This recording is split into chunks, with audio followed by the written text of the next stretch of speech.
The sharp edge of the wooden step caught my shoulder blade as I tumbled down, my hips slamming against the banister with a crack that echoed through the hallway. Above me, Melissa's face appeared at the top of the stairs, her expression shifting from rage to something that might have been concern if I didn't know better. "Oh my God, Mom, are you okay? You just fell. I saw you lose your balance." But I hadn't lost my balance. I'd felt her hands, firm and deliberate, against my back as I'd turned to walk away from yet another argument about money. That moment, lying crumpled at the bottom of my own staircase, my 63-year-old bones screaming in protest, while my daughter-in-law rewrote history before the echo of my fall had even faded. That moment changed everything. Not just because of the physical pain that would follow me for months afterward, though that was considerable. Not even because I finally understood that the woman my son had married was capable of actual violence when she didn't get her way. No, that moment changed everything because it was the exact instant I stopped making excuses for other people's behavior and started making plans.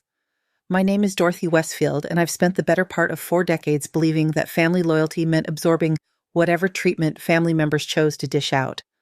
I'd raised 2 children largely on my own after my husband died when Michael was 12 and Sarah was 10. I'd worked 2 jobs to put them through college, sacrificed vacations and retirement savings to ensure they had every opportunity I'd never had. I thought I was teaching them the value of hard work and sacrifice. What I'd actually taught them, I realized as I lay there on my hardwood floor with a dislocated shoulder, and what I'd later learn was a hairline fracture in my left hip, was that Mom would always absorb the consequences of everyone else's poor choices. Melissa had been part of our family for 8 years by then, having married my son Michael when she was 25 and he was 30. She'd seemed sweet enough in the beginning, though there had always been something a little too smooth about her smile. Something that reminded me of the expression my cat Whiskers gets when she's eyeing a bird through the window. But Michael was happy, and after watching him struggle through a series of relationships with women who seemed to view him as nothing more than a reliable paycheck, I was grateful to see him with someone who appeared to love him for himself. The first few years were pleasant enough. Melissa would call me every Sunday, ask about my week, share little stories about their life together. She had opinions about everything, how I decorated my house, how I dressed, what I should do with my retirement, but I chalked it up to the natural adjustment period of gaining a daughter-in-law. When she started suggesting that perhaps I was getting too old to maintain such a large house, I assumed she was concerned about my well-being. When she began mentioning how much money I was wasting on property taxes and utilities for a 4-bedroom house where only one person lived, I thought she was trying to be helpful with my finances.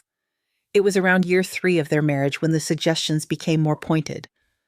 Melissa had discovered through careful questioning that I'd been too trusting to recognize as interrogation that I owned my house outright and had a substantial retirement account built up from my years working as a hospital administrator. She'd learned that my husband's life insurance policy had been more generous than I'd ever discussed publicly, and that my frugal lifestyle meant most of that money had been carefully invested rather than spent. She'd also learned that I had no will.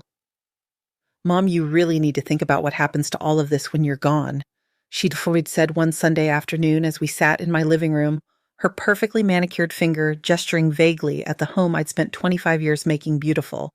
I mean, it's not fair to Michael and Sarah to leave them with such a complicated mess to sort through, and the tax implications of inheriting property without proper planning. They could lose half of everything you've worked for.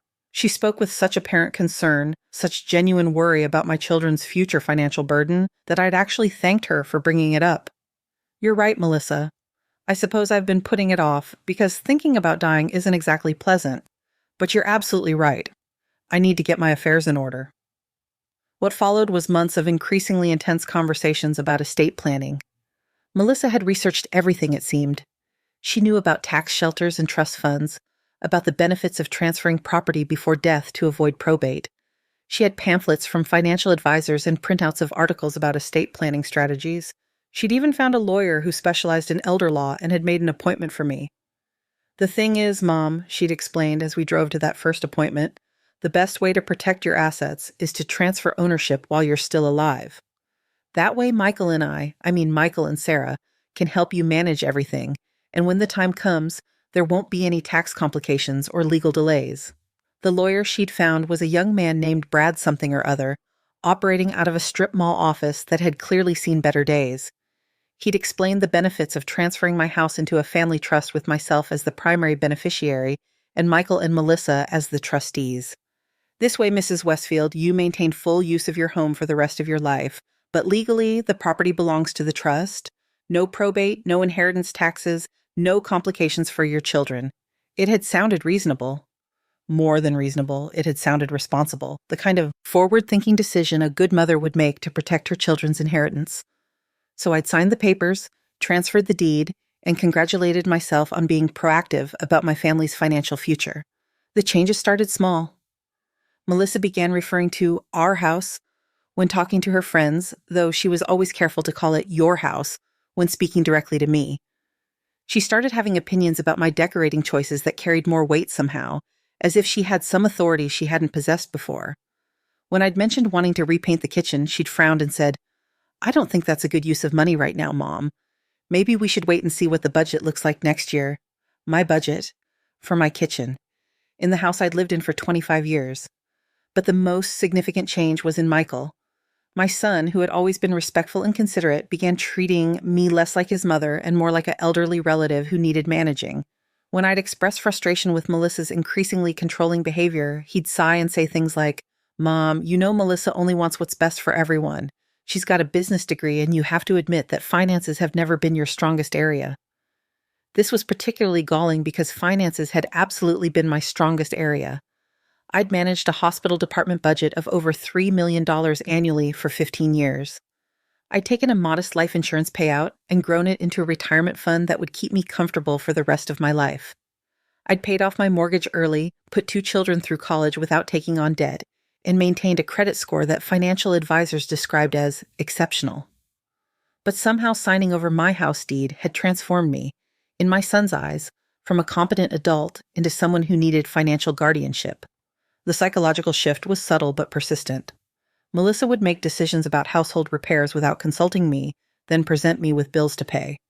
She'd rearrange my furniture to create better flow and dismiss my protests as resistance to change. She'd invite her friends over for dinner parties, treating me as a gracious hostess rather than the homeowner. When I'd object to any of this, Michael would inevitably take her side. "Mom, Melissa's just trying to help. You're getting older, and some of these decisions are honestly better handled by people who understand current market values and modern design principles. You should be grateful to have someone who cares enough to take care of these things for you." Grateful? I should be grateful that my daughter-in-law was gradually taking over my life while my son cheered her on. The financial manipulation escalated gradually. First, Melissa suggested that since they were now responsible for property taxes and homeowners insurance, it made sense for me to contribute to a household account that they would manage. This way, we can handle all the bills and maintenance issues without having to constantly come to you for money. It's more efficient, and it takes the burden off your shoulders. The monthly contributions started at $800, which seemed reasonable for my share of utilities and property taxes, but it increased steadily, first to $1,000, then $1,200, then $1,500. When I questioned the escalating costs, Melissa would produce spreadsheets showing the rising costs of insurance, property taxes, and maintenance. She'd developed a comprehensive system for tracking household expenses that was so detailed and professional-looking that questioning it seemed almost petty. "Mom, I understand that it seems like a lot, but you have to remember that we're managing a valuable property now. Insurance costs have gone up because of all the storm damage in the region last year. Property taxes increased because the county reassessed values, and we've been doing a lot of preventive maintenance to protect your investment. I mean, the family's investment. Our investment. The house I'd bought with my husband's life insurance money had somehow become our investment, managed by people who'd never made a mortgage payment on it. But I went along with it because Michael seemed so relieved to have someone handling these responsibilities, and because Melissa presented everything with such apparent expertise and concern for my well-being. And because at 63, I was starting to feel tired in a way I hadn't experienced before. Managing finances and household decisions had been second nature for decades, but suddenly it felt overwhelming.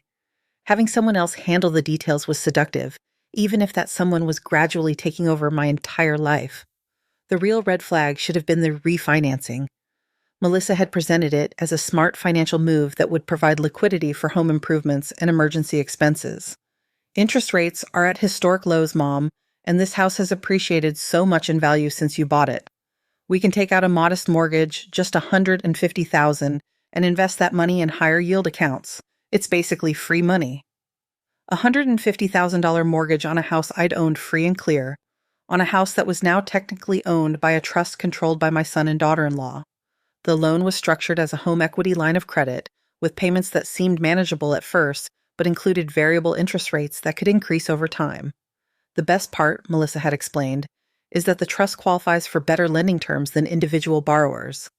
And since Michael and I are managing the trust, we can make sure the money is invested wisely and that all the payments are made on time. It's really a win-win situation for everyone. Everyone except me, as it turned out. The mortgage payments were initially $400 a month, which came out of the household account I was funding with my monthly contributions. But as interest rates began to climb and the variable rate adjusted upward, those payments increased. First to $600, then $800, then over $1,000 monthly. My monthly contribution to the household account increased accordingly, which meant I was essentially paying a mortgage on a house I'd previously owned outright, while having no legal control over how the mortgage proceeds were spent. When I asked to see the investment accounts where the mortgage money was supposedly being managed, Melissa would produce statements that showed various holdings and transactions, but the accounts were in the trust's name, with Michael and Melissa as the authorized managers. I had no direct access to the money that had been borrowed against my former home's equity. "You don't need to worry about the day-to-day management, Mom," Michael would say whenever I expressed concern about not being able to see how the investments were performing. "Melissa has everything under control, and honestly, at your age, you should be focusing on enjoying your retirement instead of stressing about portfolio management.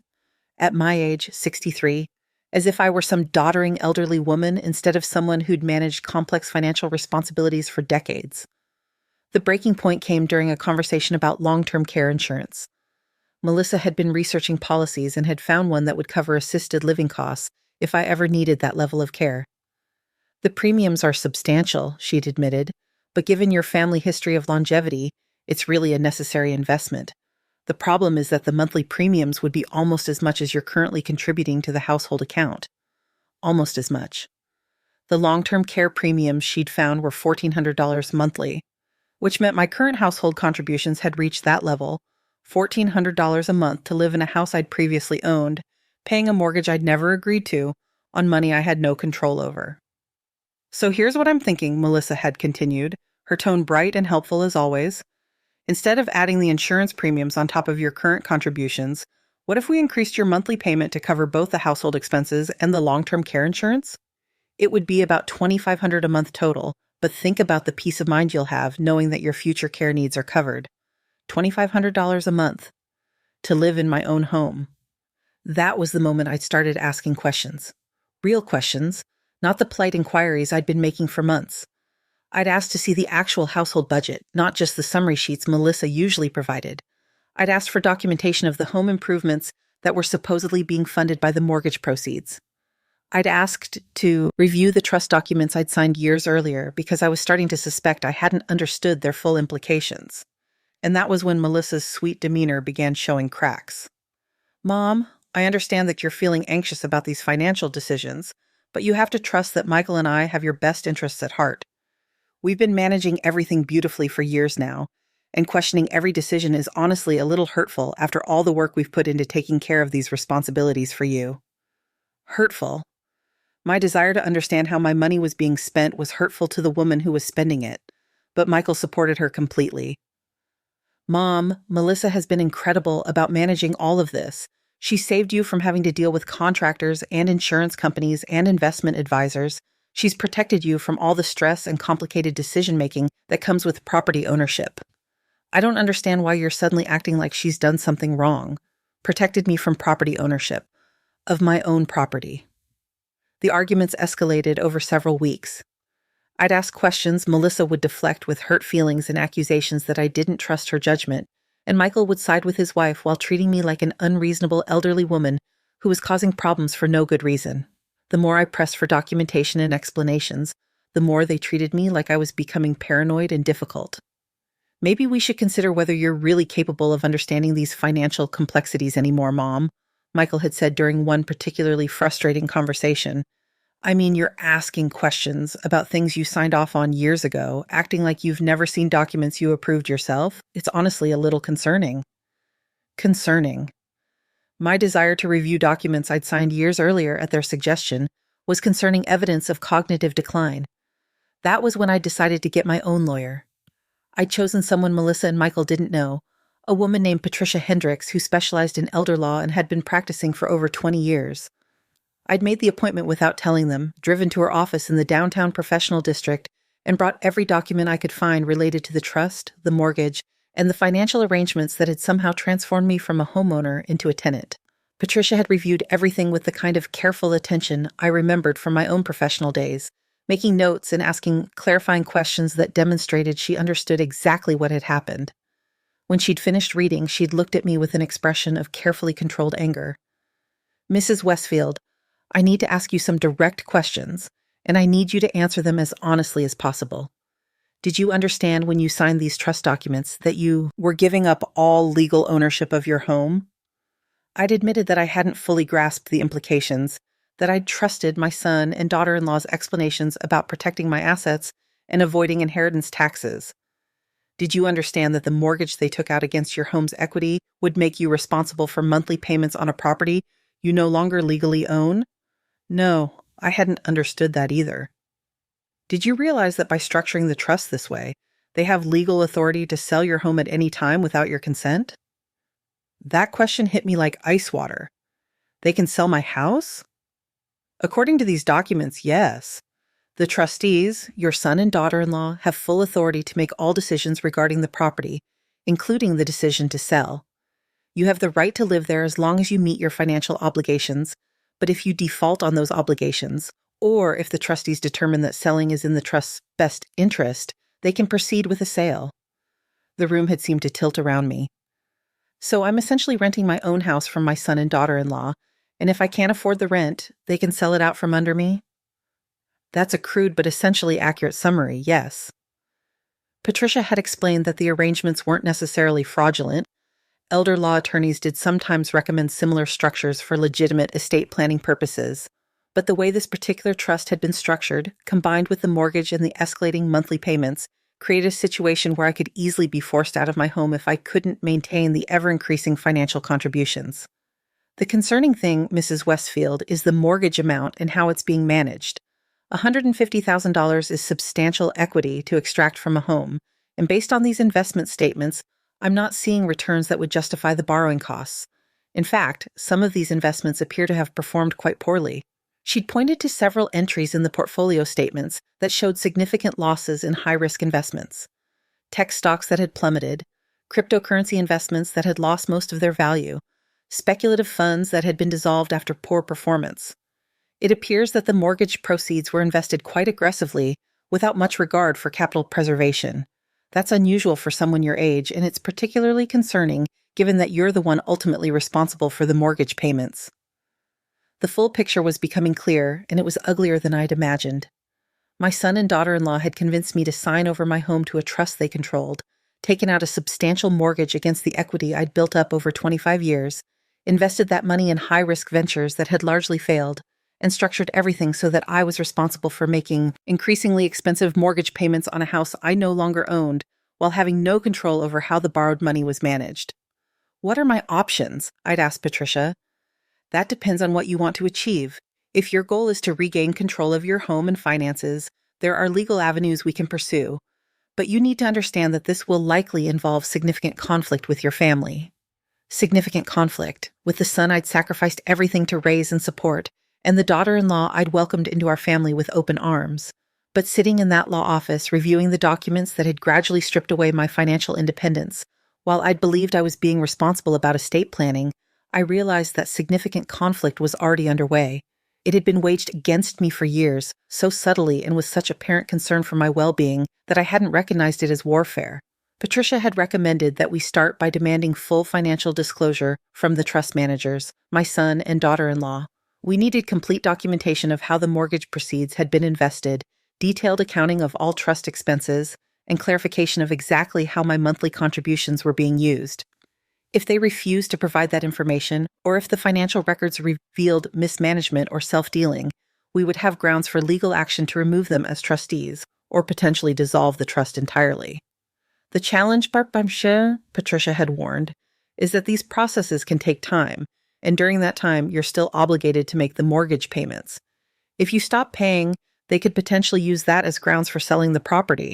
I'd left that meeting with a detailed plan and a sense of purpose I hadn't felt in years. I was just done being grateful for other people's management of my life. I was done accepting explanations that didn't make sense and arrangements that left me powerless. I was going to fight back. But I'd also decided to be strategic about it. If Melissa and Michael had been subtle in their manipulation, I would be equally subtle in my response. I would gather information, build my case carefully, and then act from a position of strength rather than emotion. The first step was to stop contributing to the household account while I gathered documentation. I told them I was reviewing my monthly budget and needed to temporarily reduce expenses while I organized my finances. Melissa had not been pleased. "Mom, you can't just stop contributing to household expenses without warning. We have obligations based on your participation in the household budget. The mortgage payment is due, the insurance premiums are scheduled, the property taxes are coming up. We planned all of this around your contributions."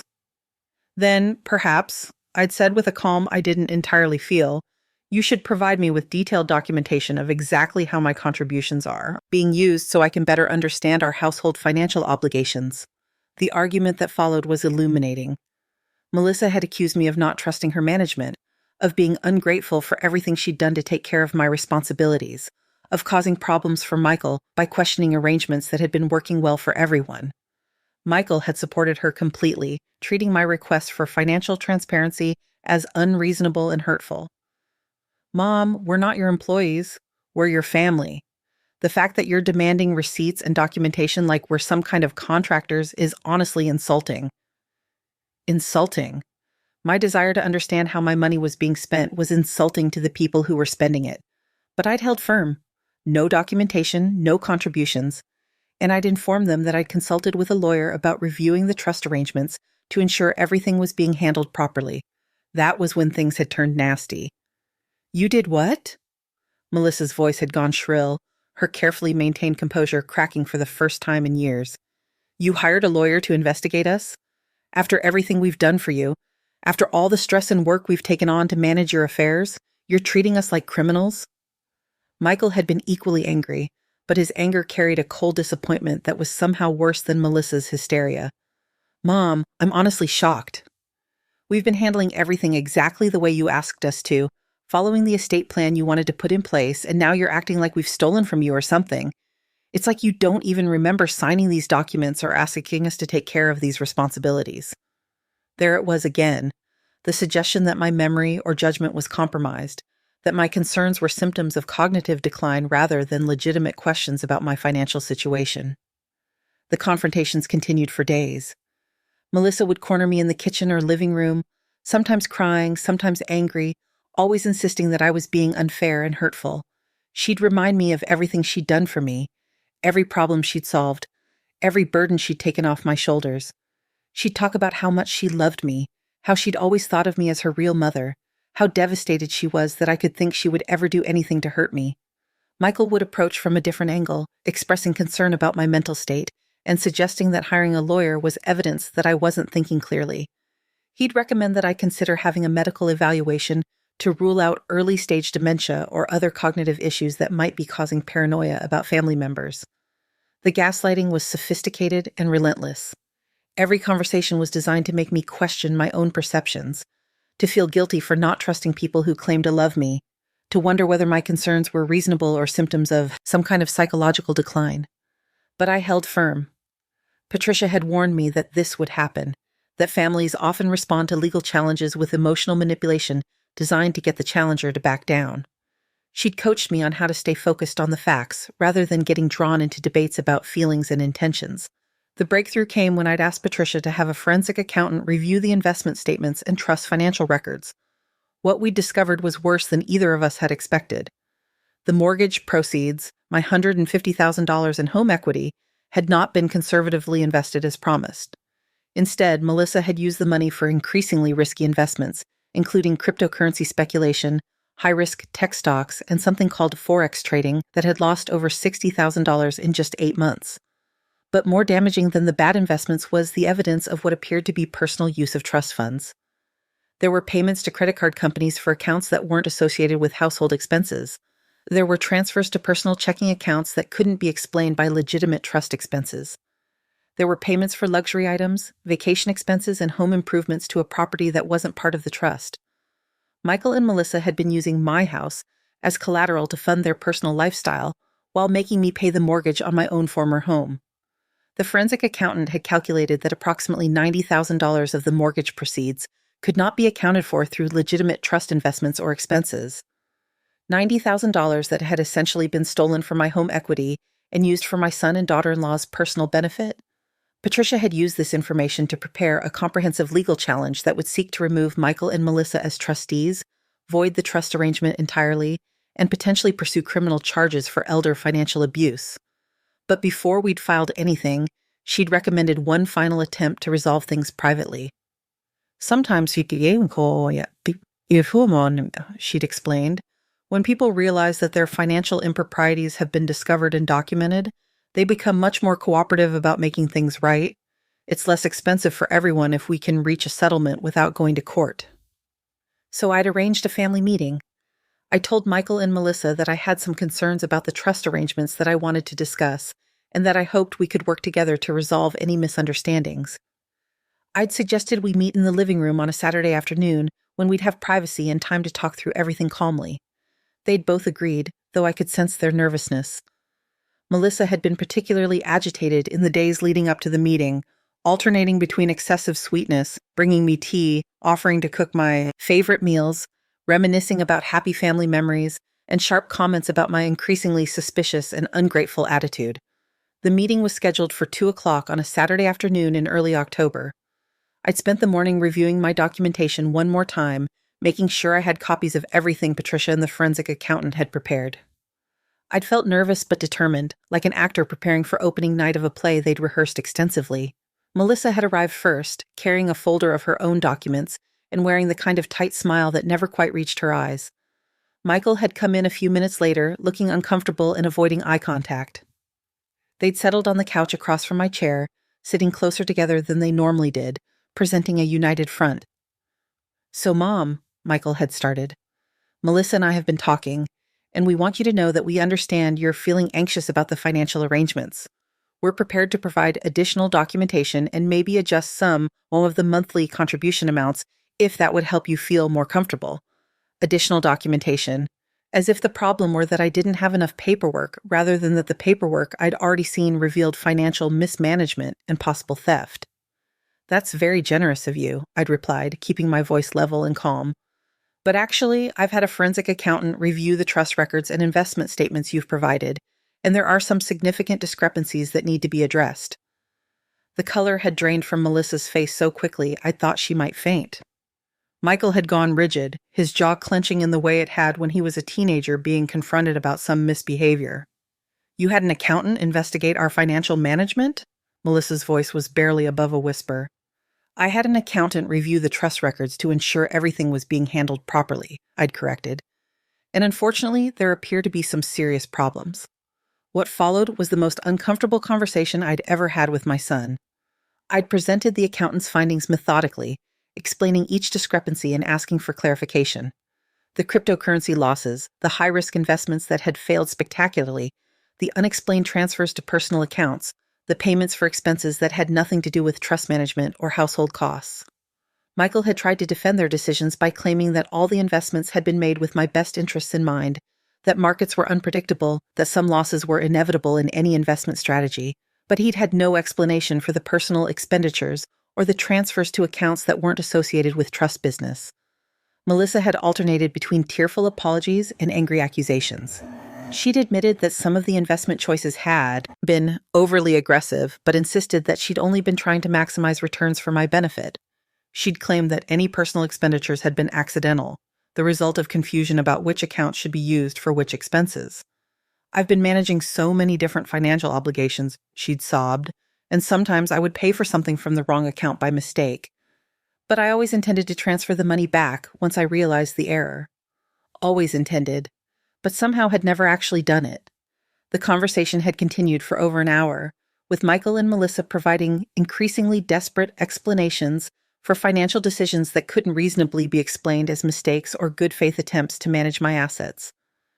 They'd blamed market volatility, accounting software errors, miscommunication with financial advisors, and their own inexperience with investment management.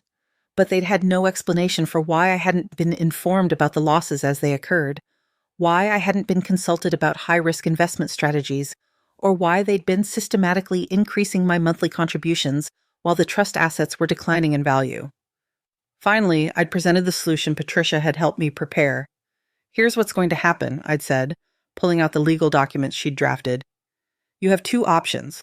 Option 1, you can agree to dissolve the trust, transfer the house back to my individual ownership, and provide full restitution for the misappropriated funds. The forensic accountant has calculated that you owe approximately $90,000 to the trust, plus interest and accounting fees. You have 60 days to arrange financing to pay back what you've taken." Melissa had started crying in earnest at that point, great heaving sobs that might have been more convincing if I hadn't seen her turn tears on and off like a faucet during previous arguments. "Option 2, I'd continued. I file a complaint with the district attorney's office for elder financial abuse, pursue civil litigation to recover the misappropriated funds, and ask the court to remove you as trustees and award damages for the losses you've caused through mismanagement." The room had gone completely silent except for Melissa's crying.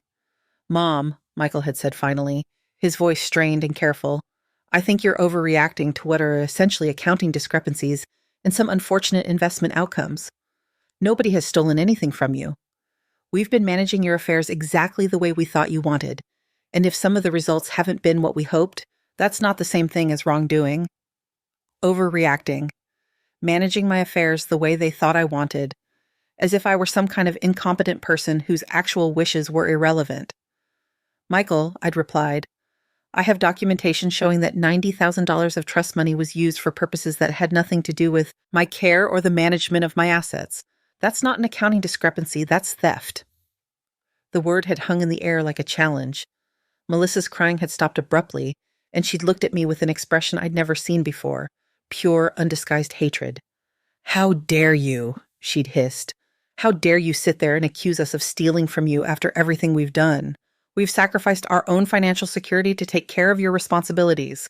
We've given up our time and energy to manage your affairs. We've treated you with nothing but love and respect, and this is how you repay us?" Love and respect.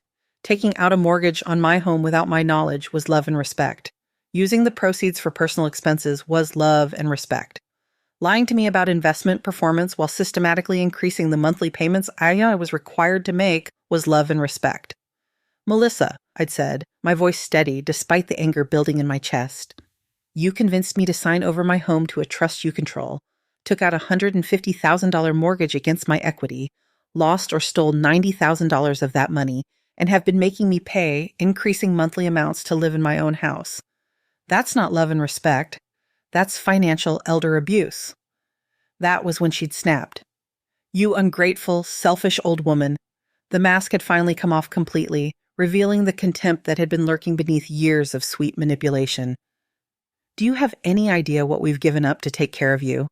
Do you think we wanted to spend our weekends dealing with your house repairs and your medical appointments and your constant complaints about every little thing?" Medical appointments. I'd been driving myself to medical appointments for my entire adult life and had never asked them to accompany me anywhere. But Melissa wasn't finished. We could have been building our own wealth, investing in our own property, focusing on our own future. Instead, we've been managing your affairs, dealing with your demands, pretending to care about your stupid stories and your boring problems. And for what? So you could hire lawyers to investigate us and accountants to second-guess every decision we've made? The honesty was almost refreshing after years of manipulation disguised as care. Michael had tried to calm her down, clearly recognizing that her outburst was destroying any remaining possibility of negotiating a private settlement. But Melissa was beyond caring about strategy. "You want to know the truth?" she'd continued, her voice rising to a near shout. "We've been waiting for you to die so we could finally get something for all the work we've put into managing your life. But you just keep on living, keep on making demands, keep on expecting us to care about your needs and your feelings. Well, I'm done pretending. I'm done acting like I care about what happens to you." The silence that followed was profound. Michael was staring at his wife with an expression of horror, as if he were seeing her clearly for the first time. I was sitting quietly, absorbing the fact that the woman I'd welcomed into my family, the woman I'd trusted with my financial security and my home, had been viewing me as an inconvenient obstacle to her inheritance for years. "Melissa," Michael said finally, his voice barely audible, "what are you saying?" But I knew exactly what she was saying. And more importantly, I now had her admissions on the recording device Patricia had suggested I carry to the meeting. Every word of contempt, every confession of manipulation, every admission that they'd been managing my life while waiting for me to die so they could inherit my assets. I stood up slowly, my arthritis making the movement more deliberate than I would have preferred, and walked to the mantelpiece where I'd placed my purse. I pulled out the small digital recorder and held it up so they could both see it clearly. "Thank you, Melissa," I said calmly. That was exactly the kind of honest communication I've been hoping we could have. The color that had drained from her face earlier seemed to leave her body entirely. Michael's mouth opened and closed like a fish gasping for air. "You recorded us?" he whispered. "I recorded a family meeting where I presented evidence of financial mismanagement and asked for explanations," I replied, my voice steady and matter-of-fact. "What you chose to say during that meeting was entirely up to you." Melissa lunged toward me, clearly intending to grab the recorder, but I stepped back quickly and held the device above my head. At 63, I was still tall enough and strong enough to keep it out of her reach. "Give me that," she screamed, her carefully maintained composure completely abandoned. "You can't record private conversations without permission. That's illegal." "Actually," I said, consulting the notes Patricia had prepared for me, "in this state, only one party needs to consent to recording a conversation, and since I consented to recording my own conversation, this is completely legal." Patricia made sure I understood the law before suggesting this approach. Patricia. The mention of my lawyer's name seemed to remind them both that this wasn't just a family dispute anymore. It was a legal matter with potential criminal implications. Michael had sunk back into the couch, his head in his hands. "Mom, please. We can work this out. We don't need lawyers and recordings and all this adversarial stuff. We're family." Family. After everything I just heard, he was still trying to use family loyalty as a weapon against my legitimate concerns about financial abuse. "Michael," I said, sitting back down in my chair and placing the recorder on the side table where we could all see it, "let me tell you what's going to happen next. I'm going to give you one last opportunity to choose option one, dissolving the trust, transferring my house back to my ownership, and providing full restitution for the money you've misappropriated. You have 48 hours to let Patricia know whether you're willing to sign the settlement agreement." "And if we don't?" Melissa had stopped crying and was looking at me with naked hostility. "Then I file criminal complaints for elder financial abuse and civil suits for recovery of the stolen funds, plus damages, plus attorney's fees." The recording of this conversation, combined with the forensic accounting evidence, should make for a very compelling case. I paused, letting that sink in, then continued with the information Patricia had helped me prepare for this moment. I should also mention that elder financial abuse is a felony in the state, punishable by up to 10 years in prison. And since you've taken more than $50,000, it qualifies as a first-degree felony. Michael, you're a licensed engineer. A felony conviction would end your professional career. Melissa, you work in banking. Financial crimes convictions typically result in permanent employment bans in the financial services industry. The implications were clearly hitting them both. Michael's engineering license, his professional reputation, his ability to support his family, all of that would disappear with a felony conviction. Melissa's career in banking, her professional networks, her carefully constructed identity as a financial expert, all of that would be destroyed. "You wouldn't," Melissa said, but there was uncertainty in her voice now instead of anger. "I absolutely would," I replied. "You've stolen nearly $100,000 from me while making me pay a mortgage on my own home. You've systematically manipulated and emotionally abused me while pretending to care about my well-being. You've treated me like an inconvenience whose death you were eagerly anticipating. Why exactly wouldn't I pursue criminal charges?" Michael looked up from his hands, and I was surprised to see tears in his eyes. "Mom, I know this looks bad, and I know Melissa said some horrible things, but we never intended for any of this to hurt you. The investments were supposed to grow your assets, not lose money. The trust was supposed to protect your estate planning, not create problems. We thought we were helping." Thought they were helping. By taking out secret mortgages and making risky investments with my money while increasing my monthly living expenses and treating me like an incompetent burden. Michael, I said, my voice softening slightly because, despite everything, he was still my son. If you truly thought you were helping, why didn't you consult with me about the investment strategies? Why didn't you inform me when the investments started losing money? Why did you increase my monthly contributions instead of reducing them when the trust assets declined? Why did you and Melissa use trust money for personal expenses? He had no answers for those questions because there were no answers that didn't involve admitting intentional deception and manipulation. But Melissa wasn't finished fighting. Fine, she said, standing up and smoothing her skirt with shaking hands. You want to destroy your son's career and your family relationships over some accounting discrepancies and investment losses? Go ahead, but don't expect us to make this easy for you. We'll fight every charge, challenge every document, drag this out for years if we have to. And when we're done, everyone will know exactly what kind of vindictive, paranoid old woman you really are. Vindictive and paranoid for wanting to recover money they'd stolen from me, for wanting to regain control of the home I'd unowned, free and clear, before they convinced me to sign it over to their control. Melissa, I said, standing up to match her aggressive posture, you're welcome to fight this if you want to, but you should understand that fighting elder abuse charges usually just results in more severe sentences when the defendants are eventually convicted. Judges don't look favorably on people who steal from elderly family members and then attack the victim's credibility when they're caught. I walked over to the front window and looked out at the street where I'd lived for 25 years, the neighborhood where I'd raised my children and built a life after my husband died.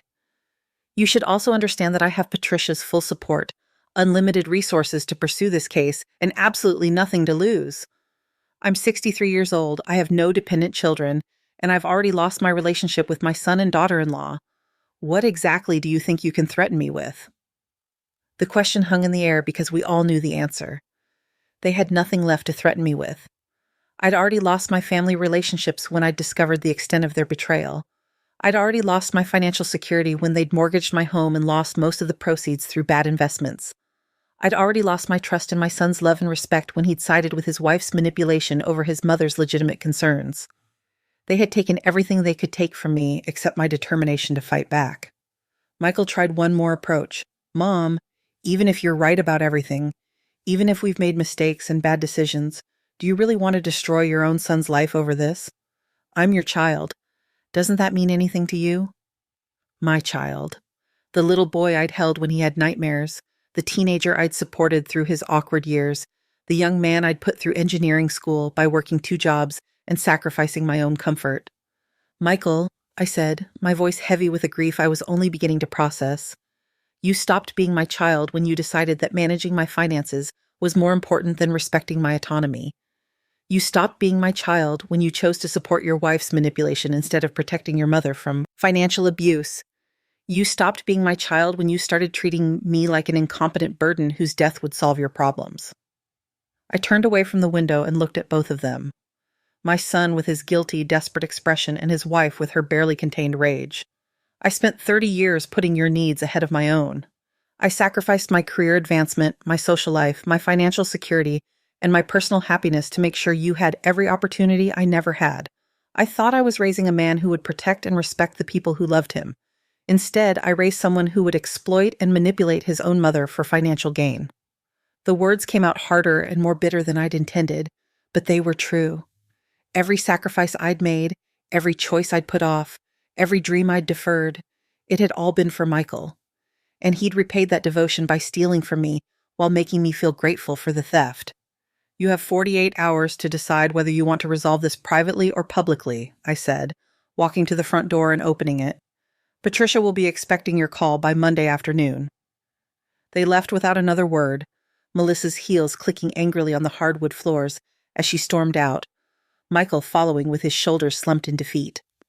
I watched through the front window as they sat in their car for nearly 10 minutes, clearly having an intense conversation, before finally driving away. Then, I sat down in my favorite chair, the one I'd bought for myself after my husband died, and allowed myself to cry for the first time in months. Not because I was sad or frightened, but because I was finally, completely free. The 48 hours passed without any communication from Michael or Melissa. Patricia called Monday afternoon to inform me that she'd received no contact from them or their legal representatives, which meant we were proceeding with both criminal and civil actions. Are you sure about this, Dorothy? She asked one more time. Once we file these complaints, there's no going back to private negotiations. This becomes a public legal matter with serious consequences for everyone involved. I was sure. After 8 years of increasingly aggressive manipulation, after months of being treated like an incompetent burden, after discovering that they'd stolen nearly $100,000 while making me pay a mortgage on my own home, after hearing Melissa admit that she'd been waiting for me to die so she could inherit my assets, I was absolutely sure. Patricia filed the criminal complaint with the district attorney's office on Tuesday morning and the civil suit on Wednesday. By Friday, the story had made the local news, not because elder financial abuse was unusual, unfortunately, but because the amounts involved and the family relationships made it particularly egregious. The news coverage was actually more positive than I'd expected. The reporter had focused on the broader issue of financial abuse of elderly people by family members, using my case as an example of how sophisticated and devastating these schemes could become. Patricia had coached me on how to present the facts clearly without appearing vindictive or emotional, and I thought I'd managed to come across as a competent woman who'd been systematically victimized rather than a bitter elderly person seeking revenge. The community response was overwhelming. I received dozens of letters and phone calls from people who'd experienced similar situations with their own family members. Some had fought back successfully, others had been too intimidated or emotionally manipulated to pursue legal remedies. Many thanked me for having the courage to speak publicly about family financial abuse, saying that my story had given them hope that they could address their own situations. But the most significant response came from an unexpected source. Sarah called me the day after the news story aired. My daughter, who I hadn't spoken to in over 6 months because she'd been uncomfortable with my growing conflict with Michael and Melissa, called to apologize for not understanding what had been happening. "Mom," she said, her voice thick with emotion, "I had no idea. When you started complaining about Melissa and Michael, I thought you were just being difficult about getting older and needing help. I didn't realize they were stealing from you." Sarah had always been the peacemaker in our family, the one who avoided conflict and encouraged everyone to work things out, rather than addressing problems directly. I'd stopped confiding in her about my growing concerns because she'd consistently suggested that I should be more grateful for Michael and Melissa's help rather than questioning their methods. "I should have listened to you," she continued. "I should have paid attention when you said something didn't feel right about the financial arrangements. I should have supported you instead of telling you to be more trusting." It was an apology I'd needed to hear, though I wasn't entirely sure I was ready to accept it yet. Sarah's neutrality during the months when I'd been struggling to understand and address the financial manipulation had felt like abandonment when I'd most needed family support. But her call also brought important information. Melissa had been contacting Sarah repeatedly since the news story aired, alternately begging for her support and trying to convince her that I was experiencing cognitive decline or mental health issues that were causing paranoia about family members. "She's been calling me every day," Sarah reported, crying and saying that you've changed, that you're not the same person you used to be, that hiring lawyers and accountants to investigate them proves you're not thinking clearly. The gaslight campaign had extended beyond just Michael and me. Melissa had been working to convince my daughter that my concerns were symptoms of psychological problems rather than reasonable responses to financial abuse. "But, Mom," Sarah continued, "after seeing the news coverage and hearing the actual facts about what they did with your money, I realized that your reactions were completely rational. Anyone would be angry and suspicious if their family members had stolen from them and lied about it for years. Anyone except Michael, apparently. He'd made no attempt to contact me since the confrontation in my living room. According to Sarah, he was devastated by the legal action and couldn't understand why I'd chosen to destroy the family instead of working things out privately. Couldn't understand. As if there had been some reasonable private resolution available for theft of $90,000 and systematic financial manipulation over multiple years. But I was learning that Michael's inability to understand was irrelevant to my situation. I'd spent too many years trying to accommodate other people's comfort with my mistreatment. I was done making my abuse more palatable for the people who'd benefited from it. The legal proceedings moved faster than I'd expected. The criminal case was strengthened significantly by the recording of Melissa's outburst during our family meeting, which provided clear evidence of intent and motive. The civil case was straightforward since the forensic accounting had documented exactly where the money had gone and how much had been misappropriated. Michael and Melissa hired separate lawyers, which Patricia explained was a sign that their interests were diverging as the reality of their legal exposure became clear. Michael's attorney was apparently pursuing a defense strategy that blamed Melissa for the financial mismanagement, while portraying Michael as a naive husband who'd trusted his wife's expertise. Melissa's attorney was preparing to argue that the investment losses were the result of market volatility rather than intentional misconduct, and that any personal use of trust funds had been inadvertent.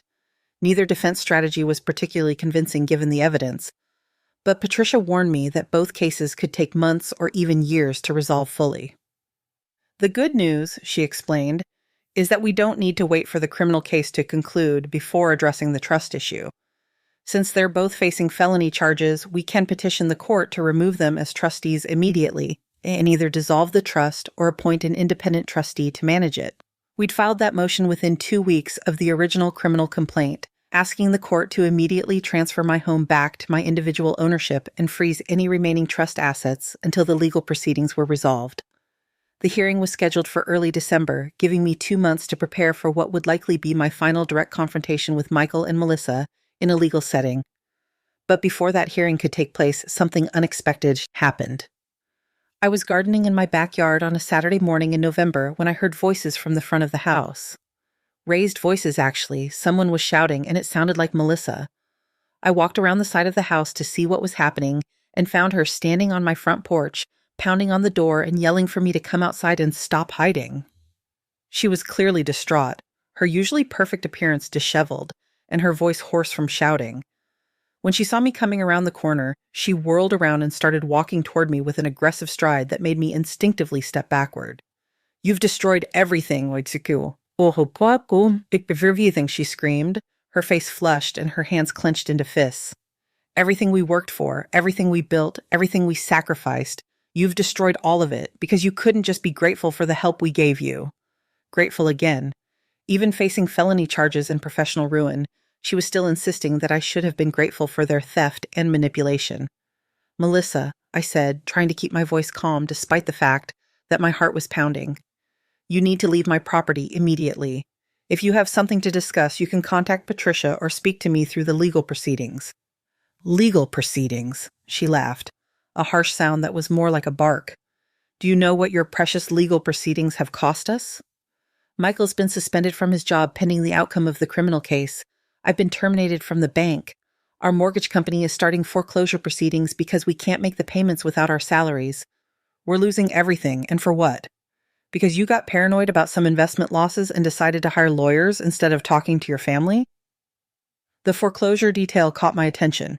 If they were losing their own home due to unemployment caused by the criminal charges, that changed the dynamics of any potential settlement significantly.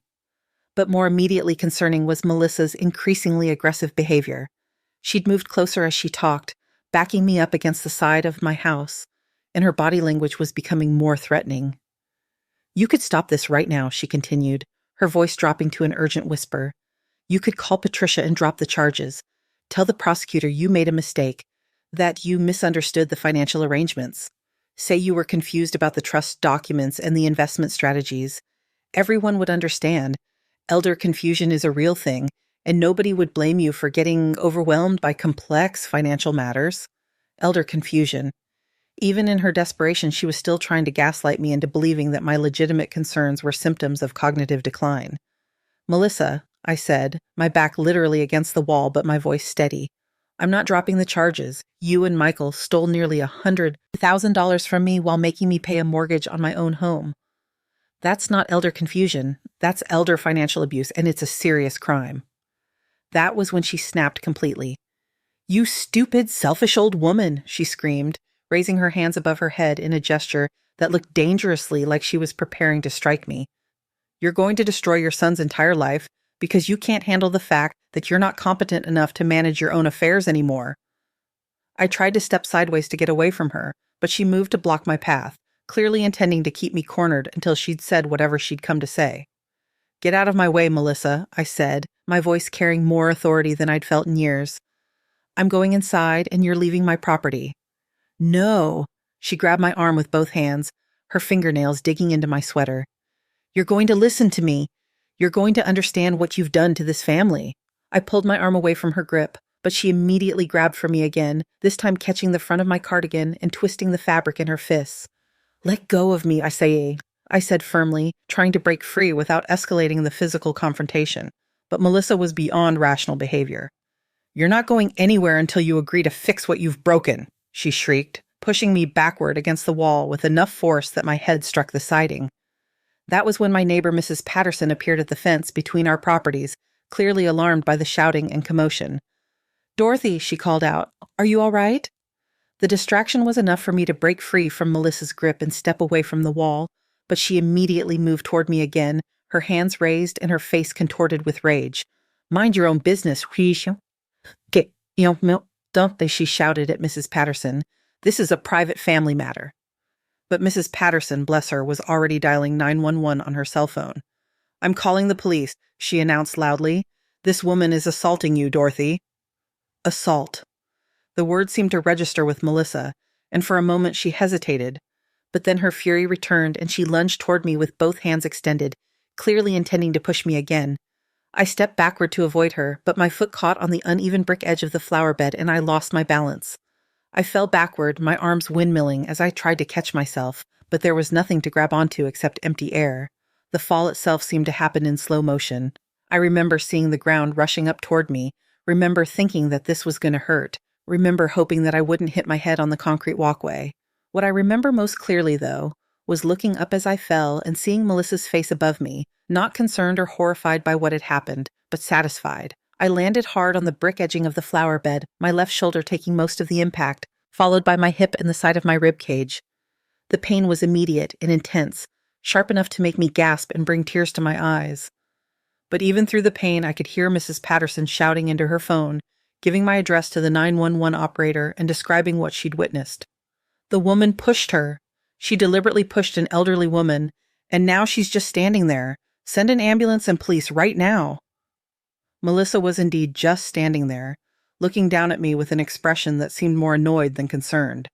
"She fell," she said loudly, clearly speaking for Mrs. Patterson's benefit. "She lost her balance and fell. I was just trying to talk to her about our family situation."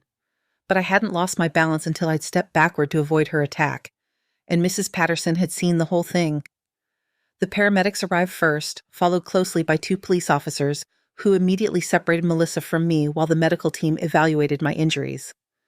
The shoulder was dislocated, they determined, and I'd probably cracked at least 1 rib. My hip was bruised but not broken, though they wanted to transport me to the hospital for x-rays to be certain. While the paramedics were preparing me for transport, I could hear one of the police officers interviewing Mrs. Patterson about what she'd witnessed.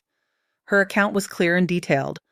Melissa had been shouting and acting aggressively, had physically grabbed me and pushed me against the wall, had lunged toward me in a threatening manner when Mrs. Patterson intervened, and had caused me to fall by continuing to advance aggressively while I was trying to get away from her. The other officer was interviewing Melissa, who was insisting that the entire incident had been a misunderstanding. According to her version, she'd come to my house to discuss our family's legal situation. I'd become agitated and confused during the conversation, and I'd fallen while trying to walk away from her. But Mrs. Patterson's eyewitness testimony told a very different story, and the physical evidence supported her account rather than Melissa's. The police officer photographed the scene, including the disturbed soil in the flower bed where I'd landed, the scuff marks on the wall where I'd been pushed, and the torn fabric from my cardigan that had been caught on the brick edging. More importantly, Mrs. Patterson had captured part of the incident on her cell phone.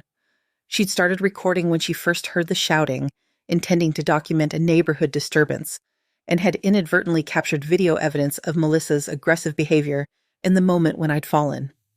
By the time the ambulance was ready to transport me to the hospital, Melissa was being arrested for assault on an elderly person, a felony charge that would be added to the existing elder financial abuse charges.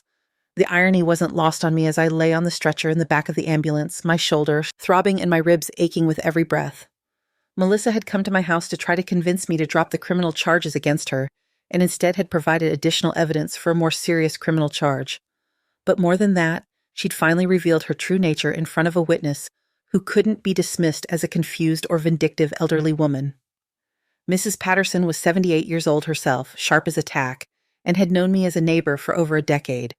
Her testimony about Melissa's aggressive behavior and deliberate assault would carry significant weight in any legal proceeding. The hospital confirmed that my shoulder was dislocated and that I'd cracked 2 ribs, but there was no permanent damage. They relocated the shoulder under sedation, wrapped my ribs, and kept me overnight for observation. Sarah drove down from Chicago as soon as she heard about the incident, arriving at the hospital around midnight with flowers and a fierce protectiveness that reminded me of the little girl who used to defend other children from playground bullies. "Mom," she said, settling into the chair beside my hospital bed, "I'm so sorry. I should have realized how dangerous Melissa had become. I should have been here to support you instead of trying to stay neutral." Her support meant more to me than I could easily express.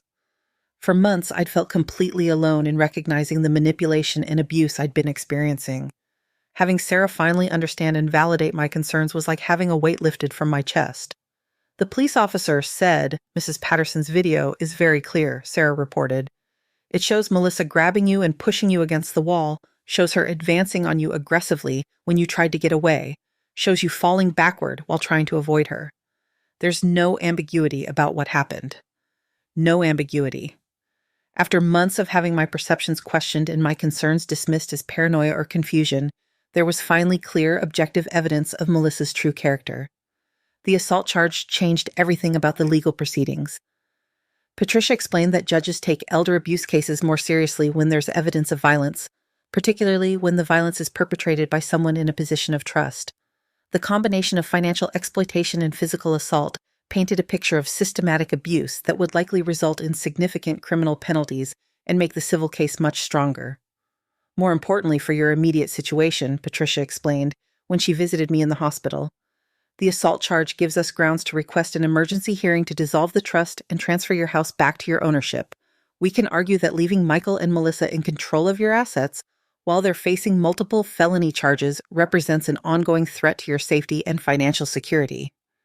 The emergency hearing was scheduled for the following week. I was discharged from the hospital with pain medication for my ribs and a sling for my shoulder, but otherwise in good enough condition to attend the proceedings. Michael was there, looking haggard and defeated in a way that might have broken my heart 6 months earlier. He'd lost weight, his usually perfect appearance was disheveled, and he seemed to have aged years in the few weeks since our last confrontation. But seeing him in that courtroom, knowing that he was there to argue for his right to continue controlling my financial affairs while his wife was facing assault charges for attacking me, I felt only a cold detachment. Melissa was not present. She was still in jail, unable to make bail on the assault charges due to her previous criminal charges and apparent flight risk.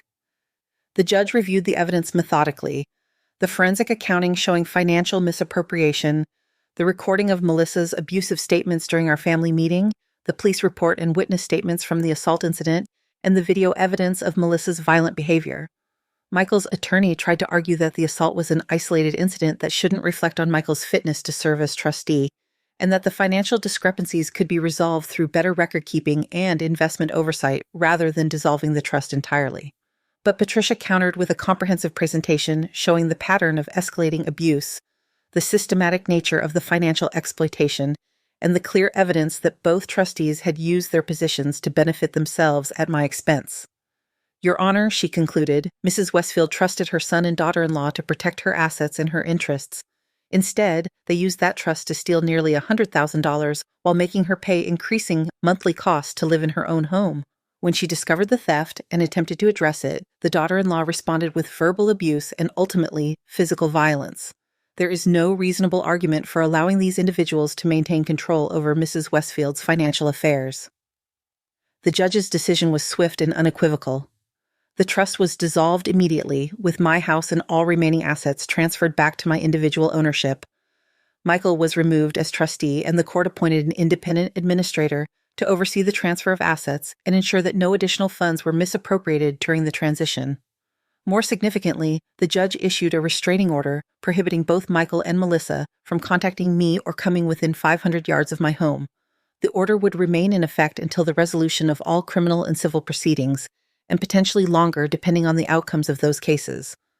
Walking out of that courthouse, my house legally mine again for the first time in years, felt like emerging from a long dark tunnel into bright sunlight. The physical pain from my injuries was manageable, but the emotional relief of having my autonomy and security restored was overwhelming. Sarah drove me home, chattering nervously about practical matters, how I would manage household tasks with my injured shoulder, whether I needed help with grocery shopping or meal preparation, whether I should consider hiring someone to help with house maintenance until I was fully recovered. But when we pulled into my driveway and I saw my house, legally and completely mine again, I felt a profound sense of peace that I hadn't experienced in years.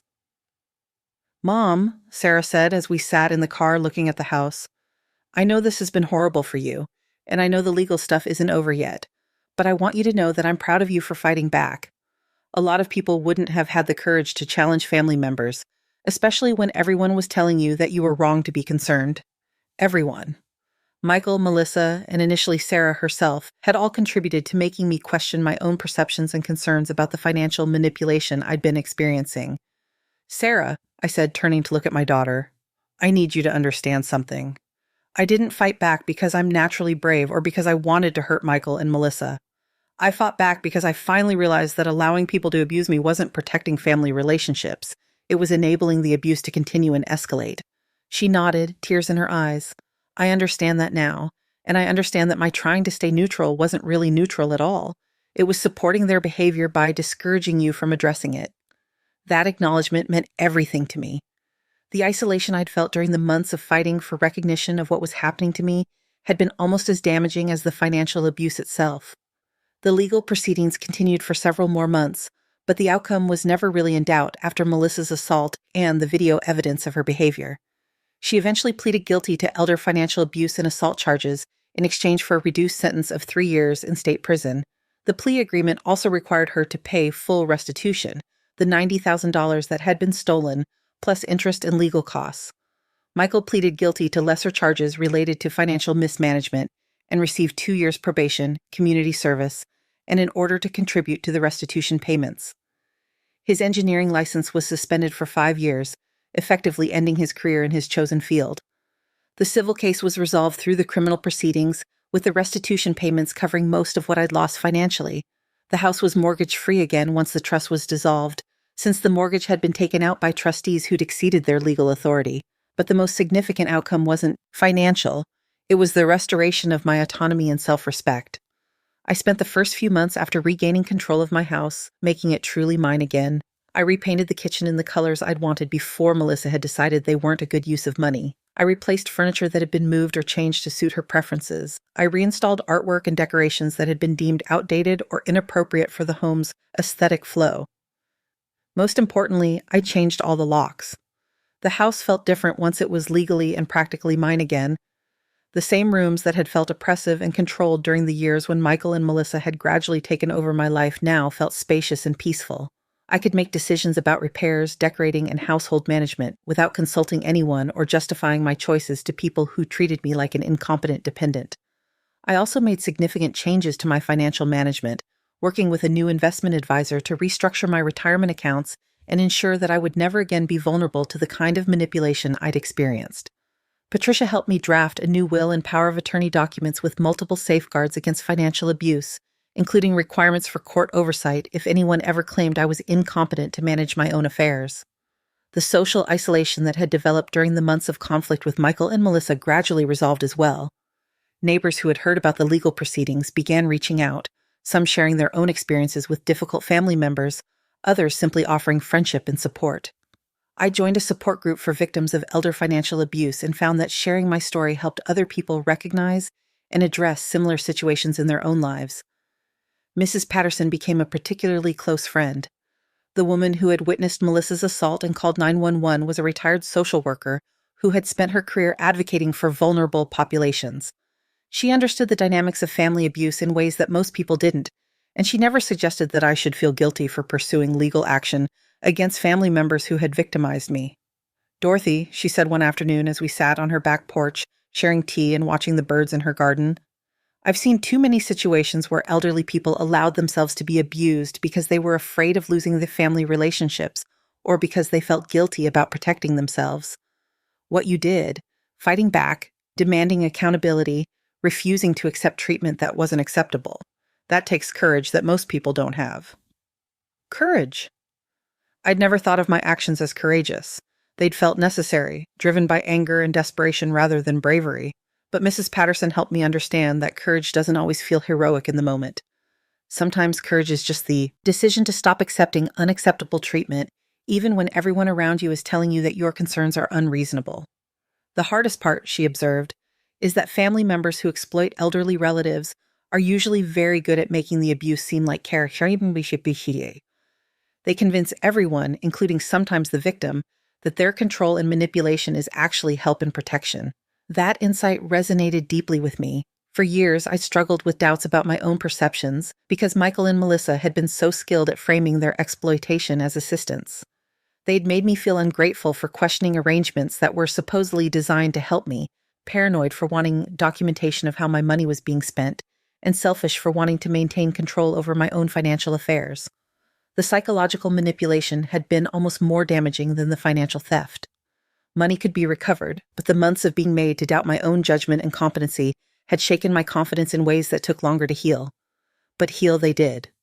With the support of Patricia, Mrs. Patterson, Sarah, and the Elder Abuse Support Group, I gradually rebuilt the sense of self-worth and autonomy that had been systematically eroded during my years under Michael and Melissa's control.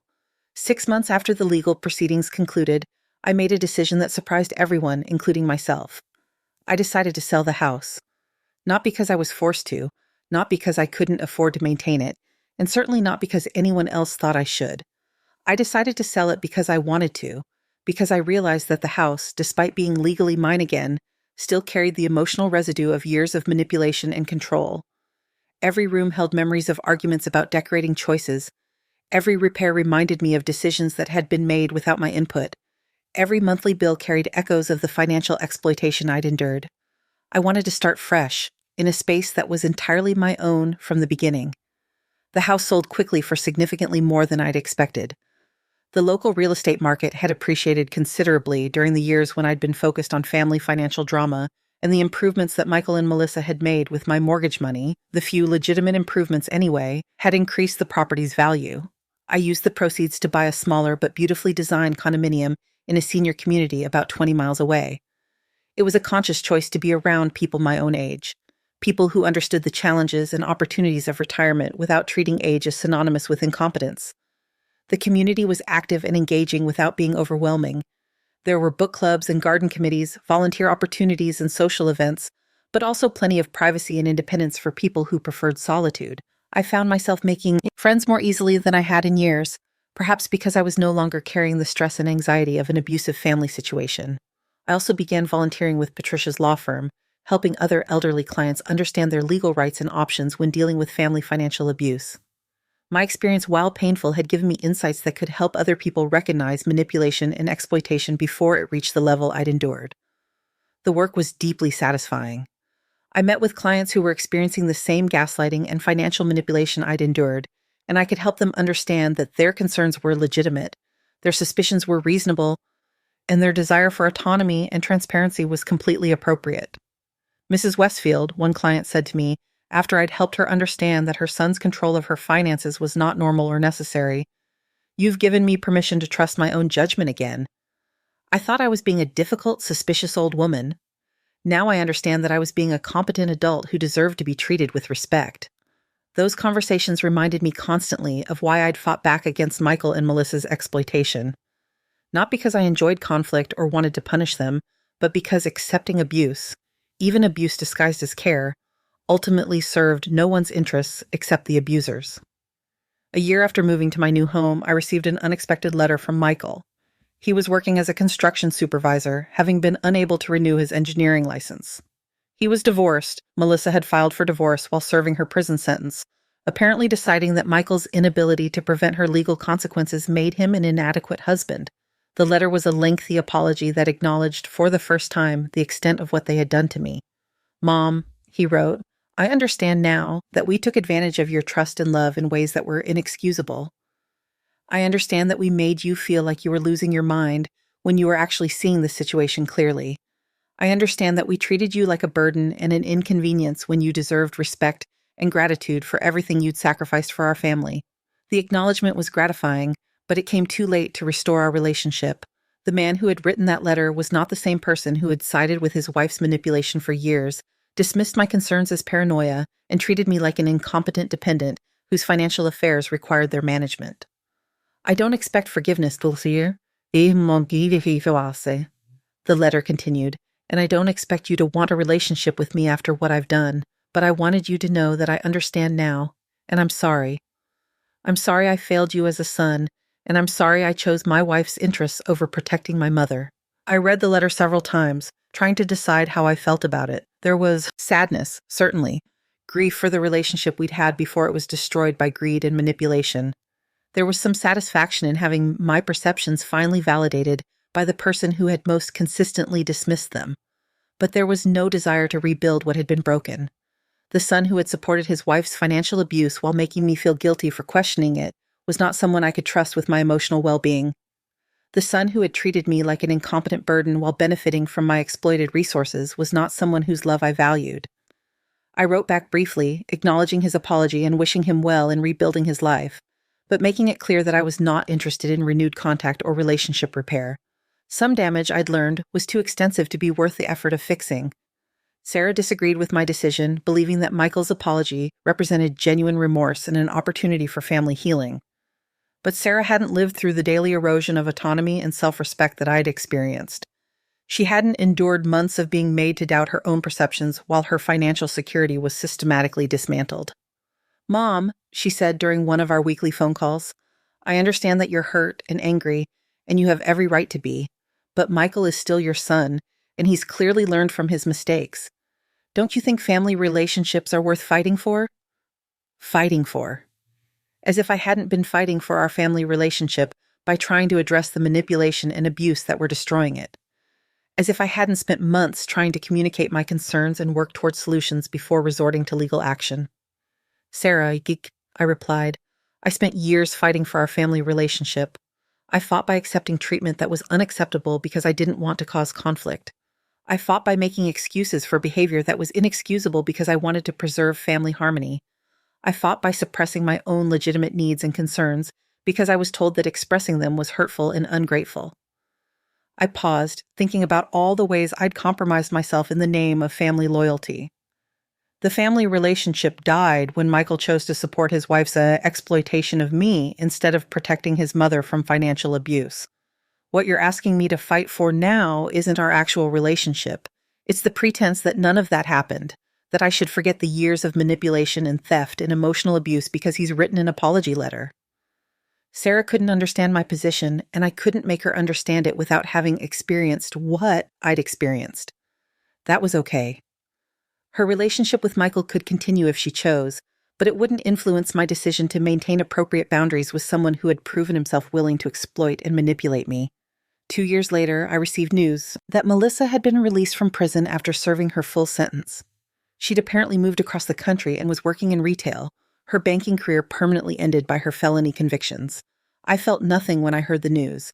Not satisfaction, not fear, not curiosity about what her life had become.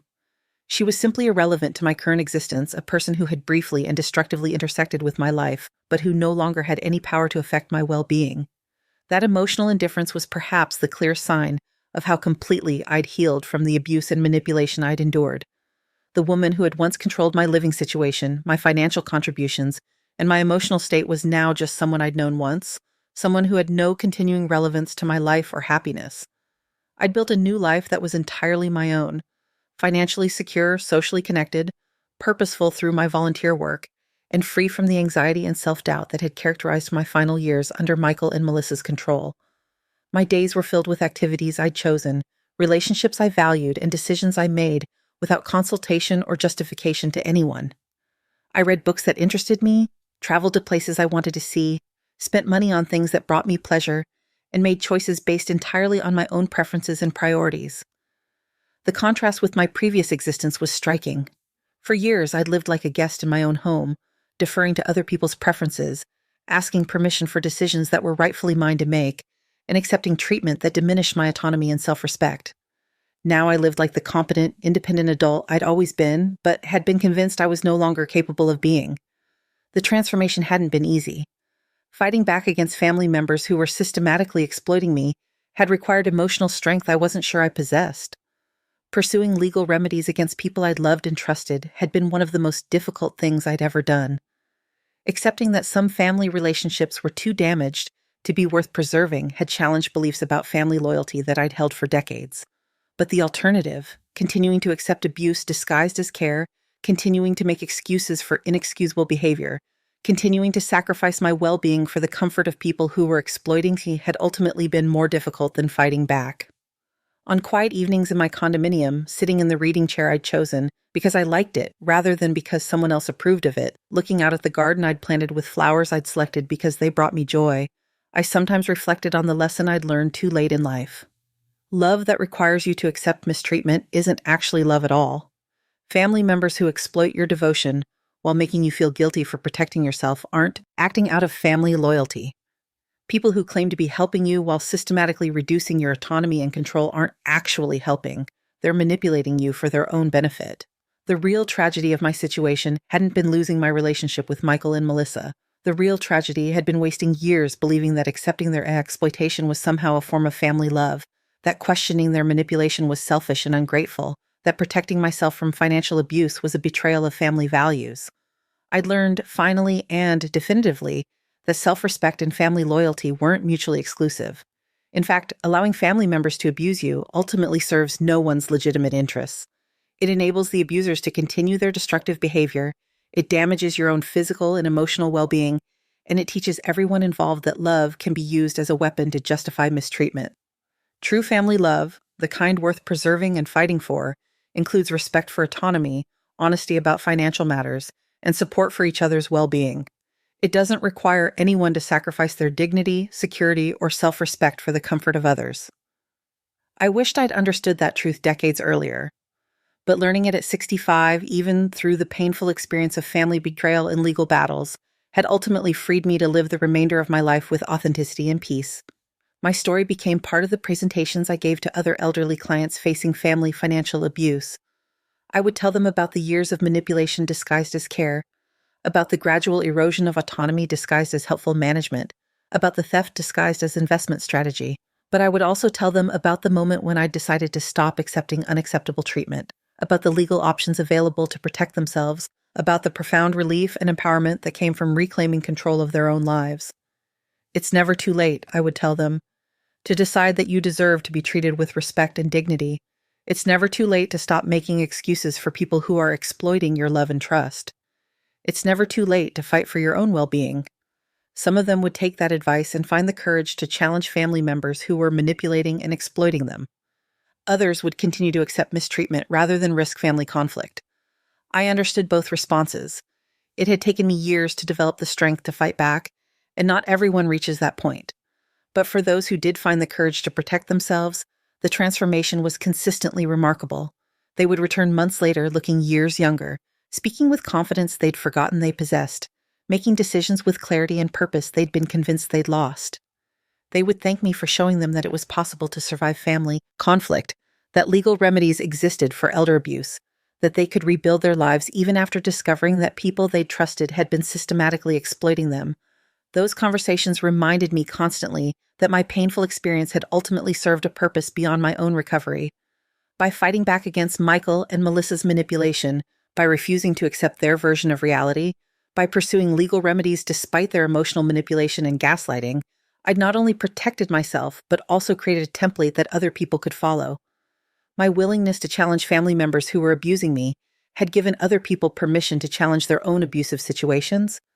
My refusal to accept financial exploitation had shown other elderly people that such treatment wasn't normal or acceptable, regardless of how it was presented or justified. That knowledge helped me make peace with the family relationships I'd lost and the family conflict I'd created. The cost had been substantial, losing my relationship with my son, enduring months of legal proceedings, dealing with community gossip and family judgment about my decision to pursue criminal charges against family members. But the benefits had been life-changing. I'd regained control of my financial security, my living situation, and my daily life. I'd recovered my sense of competence and autonomy. I'd learned to trust my own perceptions and judgment again. Most importantly, I'd discovered that I was strong enough to protect myself even when that protection required difficult and painful decisions. At 67, I was living the most authentic and peaceful life I'd experienced in years. Free from manipulation and exploitation, surrounded by people who respected my autonomy and valued my contributions, Secure in my financial independence and legal protections, I finally understood what it meant to age with dignity. The house where I'd raised my children and endured years of manipulation belonged to someone else now. The family relationships that had been poisoned by greed and exploitation were part of my past rather than my daily reality. The financial arrangements that had gradually stripped away my autonomy had been legally dissolved and replaced with structures that protected my independence. I was, finally and completely, free. And in that freedom, I'd found something I hadn't expected: genuine happiness.